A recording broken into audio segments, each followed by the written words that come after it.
कुछ लोग जानबूझकर क्राइम करते हैं और कुछ लोग अनजाने में क्राइम कर देते हैं, क्योंकि उन्हें नहीं पता होता कि ऐसा करना क्राइम है, कानून का उल्लंघन है। और जब तक उन्हें ये बात समझ आएगी तब तक बहुत देर हो चुकी होती है। ऐसे ही हम बात अगर करें कि बोलने की आज़ादी, freedom of speech and expression, आप सबको पता है कि ये एक राइट हमें मिला हुआ है हमारे संविधान से, आर्टिकल 19(1)(a) में, कि हमें बोलने की आज़ादी है। हम जो चाहें अपने विचार व्यक्त कर सकते हैं, जो चाहे बोल सकते हैं, लिख सकते हैं। लेकिन आपने ये बात शायद अपने बड़ों से भी सुनी होगी कि ज़ुबान ऐसी चीज़ है जो आपको बड़ी से बड़ी मुश्किल से निकाल भी सकती है और आपको बड़ी से बड़ी मुश्किल में फंसा भी सकती है। और अब इस ज़ुबान के साथ जो जुड़ चुका है वो है हमारी फिंगर्स, जिससे हम टाइप करते हैं, क्योंकि अभी बोलना कम और टाइप करना ज़्यादा हो गया। तो ऐसे ही हमें संविधान ने अगर कोई आज़ादी दी है, किसी बात की हमें स्वतंत्रता मिली है कि हमें बोलने की स्वतंत्रता है, तो उसके साथ ही हमारे ऊपर कुछ पाबंदियां भी है कि आपको ये जो राइट दिया जा रहा है उसके साथ कुछ पाबंदियां हैं ताकि उसका मिसयूज ना हो। तो ऐसे ही आर्टिकल 19(2) में कुछ रिस्ट्रिक्शंस हैं हमारे freedom of speech and expression पर, कि हमें इस अधिकार का इस्तेमाल करते हुए किन बातों का ध्यान रखना है। तो आज मैं आपको वो 8 बातें बताऊंगी कि सोशल मीडिया पर जब भी आप कुछ पोस्ट करते हैं, आप शेयर करते हैं, कुछ लिखते हैं, तो आपको किन बातों का ध्यान रखना है ताकि जाने अनजाने आपसे कोई क्राइम ना हो और आप ऐसा कोई स्टेप ना लें कि बाद में आपको पछताना पड़े। तो वो 8 बातें क्या हैं कि सबसे पहले जो रिस्ट्रिक्शन संविधान ने लगाई है फ्रीडम ऑफ स्पीच को लेकर, वो है डेफेमेशन। एक जो इंसान होता है उसका समाज में उसकी जो एक पहचान होती है, वो उसका मान सम्मान, उसकी रेपुटेशन होती है। और अगर उसकी रेपुटेशन खराब हो जाए, उसका मान सम्मान जाए, तो वो उसके लिए एक बहुत बड़ी हानि है। आप जानते हैं कि पैसे की हानि पूरी की जा सकती है लेकिन मान सम्मान की नहीं। तो ऐसे ही आप कोई भी पोस्ट या कोई भी कमेंट, कुछ भी शेयर करते हुए, कुछ भी लिखते हुए आप ध्यान रखें कि आप किसी की मान सम्मान को ठेस ना पहुंचाए। तो ऐसे में क्या होता है कि सामने वाला आपके ऊपर डेफेमेशन केस करेगा आईपीसी के अंडर 499, 500। तो उसमें क्या है कि आपको, वैसे सबको ये बात पता है लेकिन फिर भी आपको ये बात ध्यान रखने की ज़रूरत है कि आप ऐसा कुछ भी पोस्ट ना करें, कुछ भी बोलें या लिखें नहीं जिससे किसी के मान सम्मान को ठेस पहुंचे। और जो सेकंड है वो रिस्ट्रिक्शन ये है कि अपराध को शय मत दीजिए। बहुत बार क्या होता है कि गो विद द फ्लो वाली सिचुएशन होती है कि सब बोल रहे हैं, सब लिख रहे हैं, तो चलो मैं भी बोल देता हूँ या मैं भी बोल देती हूँ, मैं भी लिख देता हूँ, मैं भी लिख देती हूँ, क्या फ़र्क पड़ेगा। नहीं, इस टाइम जो सिचुएशन चल रही है, एक बाढ़ आई हुई है, बहुत कुछ लिखा जा रहा है, लेकिन आप आप सोचिए समझिए, अपना माइंड यूज़ कीजिए।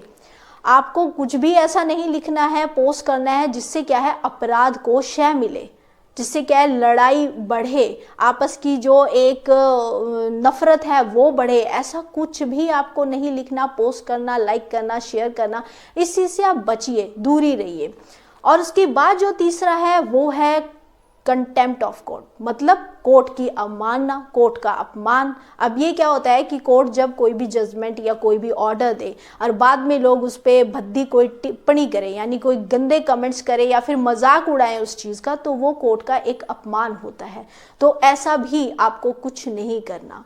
अब जो 4th रिस्ट्रिक्शन है वो ये है कि कोई भी ऐसी आप लगा लीजिए पेपर, इमेज, कोई आर्ट, कोई ऐसा कंटेंट आपको शेयर नहीं करना है जो भद्दा हो, जो अश्लील हो, जिससे एक गलत मैसेज जाए। ऐसी कोई भी गलत चीज़ आप कोई शेयर मत कीजिए, पोस्ट मत कीजिए। इसकी एक रिस्ट्रिक्शन है।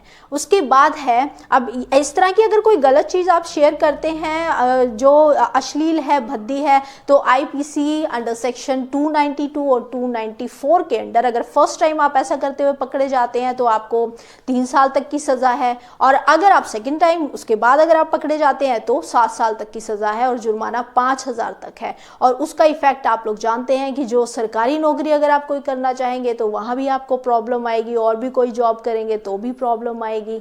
तो ये छोटी छोटी बातें अगर आप ध्यान नहीं रखेंगे, इन चीज़ों का आपको नहीं पता होगा, तो इससे क्या होता है, करियर खराब हो जाता है, फ्यूचर खराब हो जाता है।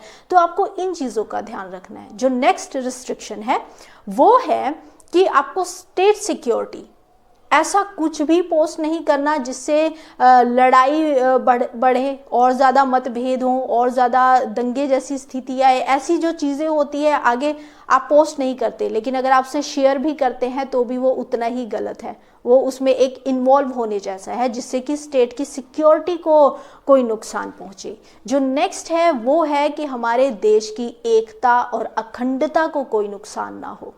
तो आपको इन बातों का ध्यान रखना है कि देश की कोई भी हमारी जो एकता है, अखंडता है, उसको कोई ठेस ना पहुंचे। ऐसा हम कुछ भी शेयर ना करें, पोस्ट ना करें, कोई ऐसा कंटेंट ना रखें जिससे कि हमारा इस तरह की हमारी एकता टूटने की ऐसी कोई सिचुएशन बने। नेक्स्ट है कि जो दो स्टेट के फ्रेंडली रिलेशन होते हैं उसमें कोई परेशानी ना आए। मतलब स्टेट के आप एक दूसरे स्टेट के साथ हमारे बहुत अच्छे एक फ्रेंडली रिलेशन है, अगर हम कुछ गलत पोस्ट करते हैं तो एक मतभेद पैदा होता है, एक नफरत आपस में लोगों में बढ़ती है। ऐसा कुछ भी शेयर ना करें, कुछ भी हो, चाहे वो जाति के नाम पे हो, धर्म के नाम पे हो, कुछ भी ऐसा शेयर नहीं करना चाहिए। उसके बाद जो है वो ये है कि आपको कुछ भी ऐसा शेयर नहीं करना है जिससे कि जो पब्लिक ऑर्डर है, पब्लिक ऑर्डर क्या होता है कि पब्लिक जो रोड्स होते हैं, पब्लिक जो प्लेस होते हैं, वहाँ पर मेंटेन करती है पुलिस के, वहाँ पर पीस बना रहे, शांति बनी रहे, कोई झगड़ा ना हो, हर चीज़ रेगुलर चले, किसी को कोई परेशानी ना आए, तो वो पब्लिक ऑर्डर में आती है। जैसे आपने देखा है बहुत जगह पे फोर्स भी है वो पीस को बनाए रखने के लिए, और कोई दंगा फसाद ना हो या फिर लोगों को आने जाने में तकलीफ ना हो। कुछ पब्लिक ऑर्डर इस तरह के होते हैं तो उसमें कोई विघ्न ना आए, उसमें कोई बीच में परेशानी ना आए। तो आपको इन चीज़ों का ध्यान रखना है कि ये चीज़ें अगर आपको पता होगी तो आप अपने फ्रीडम ऑफ स्पीच और एक्सप्रेशन का अच्छे से आप इस्तेमाल कीजिए, लेकिन इन रिस्ट्रिक्शन को ध्यान में रखते हुए।